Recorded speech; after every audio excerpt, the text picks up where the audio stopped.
Well, good morning. This has been a sad week for many people, including those of us in the news business who lost a good friend with the tragic passing of State Representative John Keevala. It's a story that none of us had ever expected to be reporting. I'll have much more to say about John later in the program.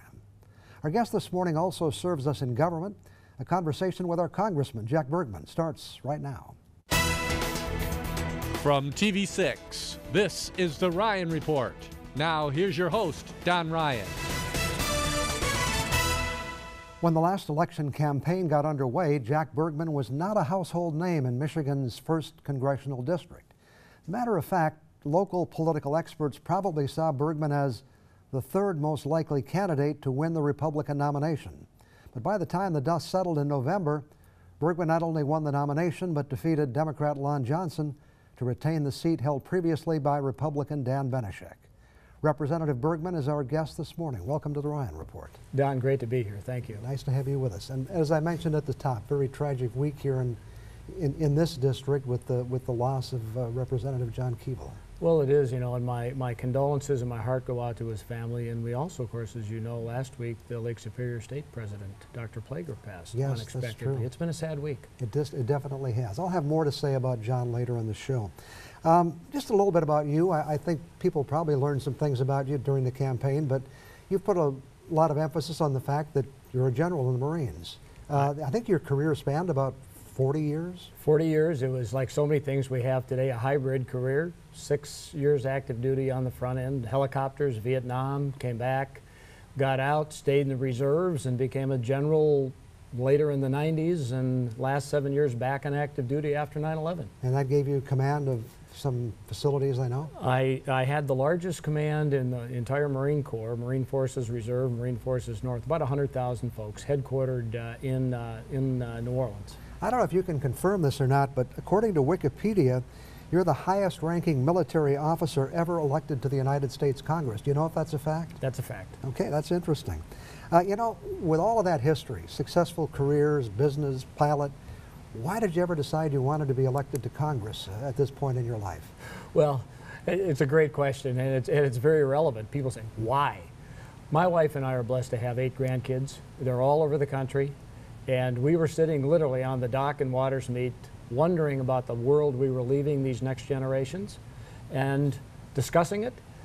Dan Benishek decided to retire, and my wife, the way only a wife can say to her husband, well, it's time to either put up or shut up, she said, I think we need to take a look at this, so I threw my hat in the ring. Okay, and here you are. You know, you got involved at a time when things are, you know, in my memory, probably as polarized as they've ever been. You know, the environment is almost toxic at times. Had you expected that? You know, having been back in D.C. during that 2003 to 2009 time frame, you could sense that there was some polarization going on. But now as a freshman in Congress, and there's roughly 55 freshmen, 30 Republicans, 25 Democrats, thereabouts, the polarization is not there amongst the freshmen. Okay. We have been working a lot of bipartisan stuff behind the scenes. Okay. And getting started, you must be spending some time learning the ropes, even a man with all of your experience. Oh, absolutely. I've never been a legislator before. Right. I've been a leader, and I can guarantee you our Congress and Washington, D.C. is looking for leaders. But learning to the legislative part has been the, you know, I'm a freshman, and I'm learning, and we're learning at a cyclic rate to get up to speed. I don't know if all of our audience knows, but you represent the whole Upper Peninsula, 16 or 17 counties below the bridge. Someone said it's 44% of the land area of Michigan. That's a bigger area than some United States senators represent. How are you going to stay in touch with your constituents? Well, I travel a lot. I learned as a Marine and also as an airline pilot for Northwest. I got used to living out of a suitcase. We have 10 arrival airports in the 1st District, so when I fly back from D.C., I pick one because where I'm going to start my travels back in the district, I very rarely arrive and depart at the same one, so work the district for 2, 3, 4 days, whatever it is, and fly out. So I'm on the road all the time. You describe yourself as a constitutional conservative who's adamant that public service should be about people and not about process. What does that mean? Well, it means, well, first of all, think about we the people.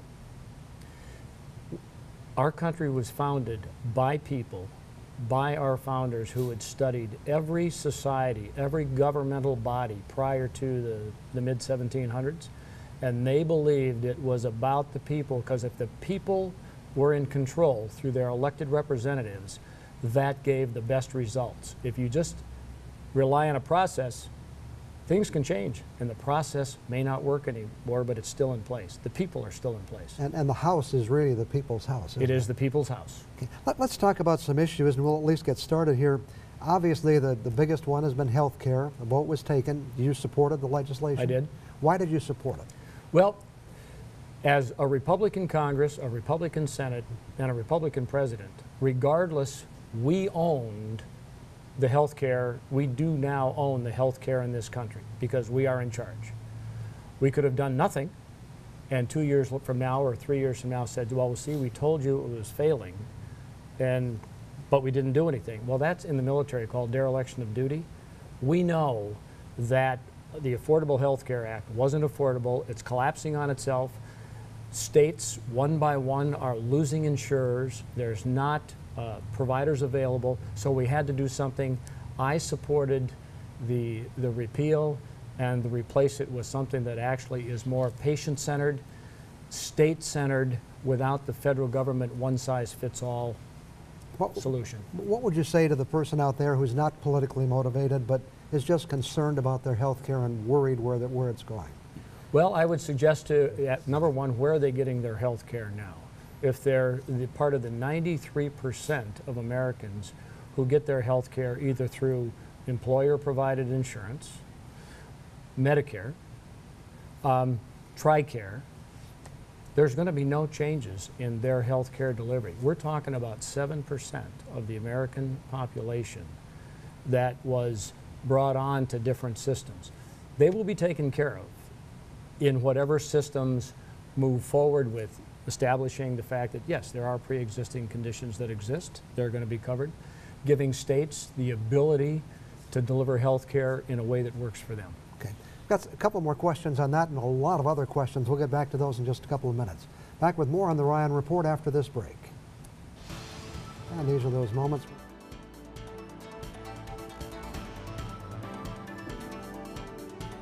Our guest this morning is Representative Jack Bergman. We were talking about health care. Just a couple of quick questions. I know among the things people are concerned about are pre-existing conditions. Is that going to be taken care of? Yes, pre-existing conditions will still be taken care of. You don't have to worry about losing your insurance or being penalized because you have a pre-existing condition. Okay, and I think the other thing is a lot of reports about higher premiums for older Americans. Yeah, I don't see that as happening. Where you're going to potentially see higher premiums is if somebody is gaming the system and chooses not to get insurance, and there will be a premium penalty, if you will, for 1 year. But the goal is to keep people insured continuously, because that allows not only insurers to plan, but it also allows providers and people to plan, so to eliminate the gaming of the system. Now at this point it's out of your hands, it's in the Senate. There's, some senators have said it's dead on arrival. Where do you think we go from here? Well, the Senate's going to do something. It's now in their lap. They will have to do something. And I believe they're going to do something positive. We'll see. And then we'll come back to the House, depending on what changes they make, and then it'll go from there onto the president. And let's talk a little bit about what your assignments are in Washington. First, you're the president of the freshman class. I didn't know there was such an office. Tell us about that. And I didn't know it either, but both the Democrats and the Republicans in the freshman class elect representatives, different positions. And Well, I didn't know it existed. I was asked if I would run for president of the Republican class, and I did, and so now I'm the president of the freshman class of Republicans. And it probably opens some doors for you, I imagine. Well, it does. It gives me a chance to, number one, coalesce the class. We've got a lot of high-powered, really smart, motivated folks. Now let's put them together as a team. It allows us to talk to folks like the majority leader, Kevin McCarthy, or the Speaker of the House, Paul Ryan, to sit down and talk with them as the representative of the class when you can't have a big meeting, and maybe it's a prelude to a big meeting to set the stage. So it's an opportunity for me to get my voice heard, and more importantly, get the voice of the freshman class heard. Okay. Your committee assignments include the Veterans Affairs Committee. I know that's something you're interested in. Been a lot of talk about veterans issues, veterans not being cared for. Are we going to make some progress in that area? Well, we are, and you know, so many times in the news you only hear about what's not working. We were just in the last 3 days, I've been at the Iron Mountain VA Hospital. We were just at the CBOC clinic here in Marquette to look at the telehealth way of doing business for the veterans. I'll tell you what, as we look at the future, especially healthcare delivery here in the 1st District, where we're largely rural, the ability for us to utilize technology to deliver quality healthcare, the VA is kind of leading the league in that in some ways. Okay. You're also on the Budget Committee. What will that entail? Well, the Budget Committee, we don't tell the appropriators where to spend the money. We tell them how much they get to spend. We look at the top line of the government spending, and I got to tell you, it's we got some challenges because we didn't get to $20 trillion in debt by being prudent in our spending. So we've got some challenges. We're working on the FY18 budget right now. We're in deliberations, and there's going to be some tough calls, but we'll get there. The House and Senate recently, speaking of spending, approved a spending bill. Did you support that bill? I did. It was basically the House they had passed a continuing resolution in December that ran out at the end of April. What we approved week before last was to get us through September 30th of this year. So now we're working on the FY18 budget. This is the first year in anybody's remembrance that we will have actually done 2 budgets in 1 year. Okay. There's some issues that affect the UP budget-wise. Essential air service, where do you see that going? Well, we have 10 arrival airports here in the 1st District that I can fly back into. 8 of them receive essential air service funds. We need essential air service dollars here in the 1st District because that dollar, that tourist dollar, largely that comes in via those airplanes, will turn over an average of 7 times in the district before it leaves. So when you talk about stimulating the economy, we need air service here both to stimulate the business side of it, but also to stimulate the tourist side. The President wants to cut costs and spend some money in different areas, so will a program like that survive, do you think? Yes, it will survive. There might be a few airports somewhere outside of the 1st District, but I know that the 1st District airports will survive. I think people are also concerned about the Great Lakes and perhaps the lack of funding to continue improvement there. Well, the Great Lakes Restoration Initiative initially came back with the President's budget with a 0. And I co-authored a letter to the President, which had actually happened before the presidential budget was submitted, to say that we need to have this funding. It's $300 million, but there are 3,500 line items of expenditures in that Great Lakes Restoration Initiative. We're looking at every one of them, which is pretty, I mean, that's a lot of expenditures. There's a chance that something might get a little tweak, but most of that money is going to stay right where it is. Okay. Some other issues to talk about, we'll get to those in just a couple of minutes. Again, back after this break.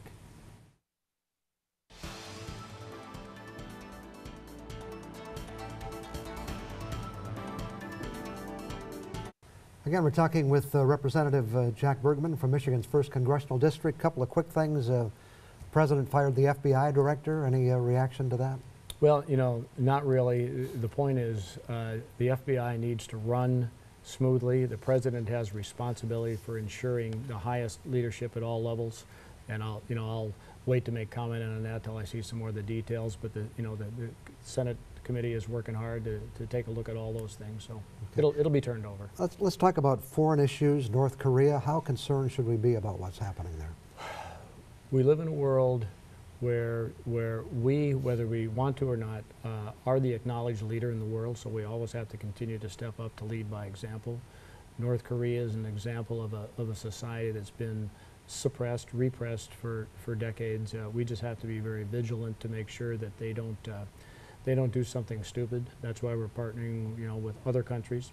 China's gotten involved here, but we can't let them get a nuclear capability that could create havoc around the world. And I think you did vote for legislation to strengthen sanctions against North Korea? I did, because that's the best and quickest way. We don't want to go to war. That's not the right answer. So we have to figure out very strong ways to really not only create sanctions, but to enforce the sanctions much more strictly than we have in the past. How about the other very different kind of war, the war on terrorism, ISIS? Do you feel we're making the right kind of progress there? Well, you know, the short answer is yes. We now have an administration that understands that we are fighting an ideology and that we have to be aggressive in our developing coalitions of other countries who are willing to stand with us because we don't have an option. If we don't fight that war where it is now, it's going to come to us in even more stark terms.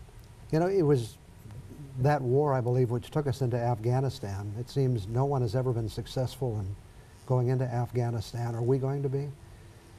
That's a great question because I think a fair way to assess have we been successful is that when the warring parties leave the negotiating table, that they don't at night go out and continue to make war on each other, that their next step is to come back to the table tomorrow. That will be a true sign of progress long term. Are we going to send more troops into Afghanistan? Well, again, I've heard rumblings of that. I don't necessarily see that, more troops from the standpoint of big deployments, but there are some times that we have special capabilities that are very appropriately used in that environment. Are we learning that you can't just win with air power, though, even though we have such superior air power? Well, Marines have known that forever. Okay.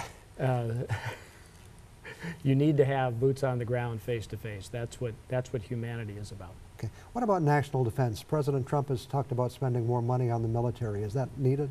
Well, what we're doing now, there was a plus up in defense in this continuing resolution, the budget that just passed, and it was really not so much plussing up defense, but it was catching up after about 8 years of defense being cut. So we are right now just about breaking even as to where we were given 8 years of cutbacks. What do you think is going to happen? The president's also talking about infrastructure spending.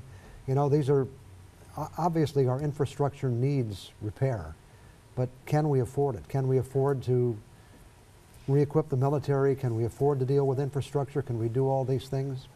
I think the answer is yes, but we have to look at it differently. When you look at infrastructure, public-private partnerships, there's now the buzz phrase P3, where you might use one government dollar to 40 private dollars to create these, because that creates economic growth to do the right infrastructure projects.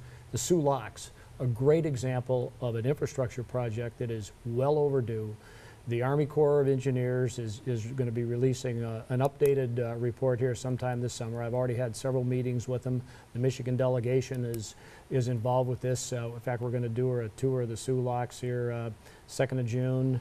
But yes, infrastructure money wisely spent will make a positive difference for everything in the country. Seems the next thing on the agenda might be a tax cut. Are we going to have a tax cut in this country? I think we are, because the fact is, we talk about infrastructure projects and economic stimulation. If we have hundreds of billions of dollars outside the country because of stifling corporate tax rates, that's money that we can't use for investment here in the United States. So this will be the first major tax reform since Reagan did it in '86, and it took him 6 years to put his plan into place. What about those who say that this is something for big business and the rich? What's your response to that? I would suggest to you that that's not true. Okay. Only a second left. A lot of horror stories about air travel. Does the government have to get involved here, or will the airlines take care of it themselves? You know, sometimes we learn what to do by what not to do. And unfortunately, that example that occurred here a couple of weeks ago, that's the airlines will, I know for a fact, being a former airline pilot, they will manage that very unfortunate incident, and we're not going to need government involvement here. Okay. Thanks for coming in this morning. We'll have to do this again soon. Look forward to it, Don. Okay. Thank you. We'll be back with some other thoughts for you after we take this break.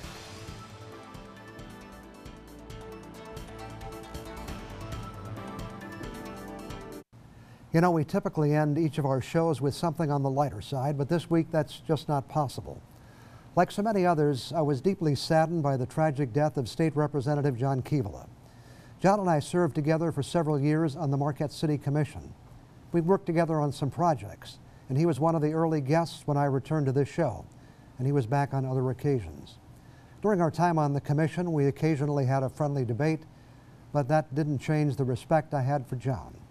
He always wanted to do what was best for the community and then later for his district and the state legislature. Whatever he was working on, he always approached those assignments with passion and commitment. John was also a good guy who enjoyed being with people, working on projects that helped the community. As many others have commented, you rarely saw him without a smile. He was dedicated to his family and always very proud of his kids, as Dad should be. I can't speak to the demons that haunted John, but on his last visit here, he talked about that. He clearly recognized the problem, took positive action, and many of us hoped he was on course to win that battle. But as we know, addiction is a tough master. Like so many others, John, I wish I could have been there to reach out to you in those moments when you needed the support of those who cared, just as you reached out to so many in your lifetime. At times like this, we ask ourselves why. We look for answers, but there are none. I hope and pray that John will not be remembered for the last 24 hours of his life, but for the many years he lived as a loving son, a devoted husband, a proud father, a faithful friend to many, and someone who was deeply committed to serving his community and the people of his district. Our heartfelt sympathies and condolences to John's family and his many friends. John Keevala will not soon be forgotten. Well, thanks for joining us this morning, and thanks to Representative Jack Bergman for coming in to share his perspectives on the issues making headlines these days in the nation's capital. My objective with all of our political guests is to welcome the people you have elected, be they Democrat or Republican, and give them an opportunity to let us know their position on the issues that we hope are of interest to you. Before we wrap things up, I do want to send special wishes out to all the mothers in our audience. Happy Mother's Day. This is your special day. I hope you enjoy it. Thanks for being here today. Hope we see you again next Sunday morning.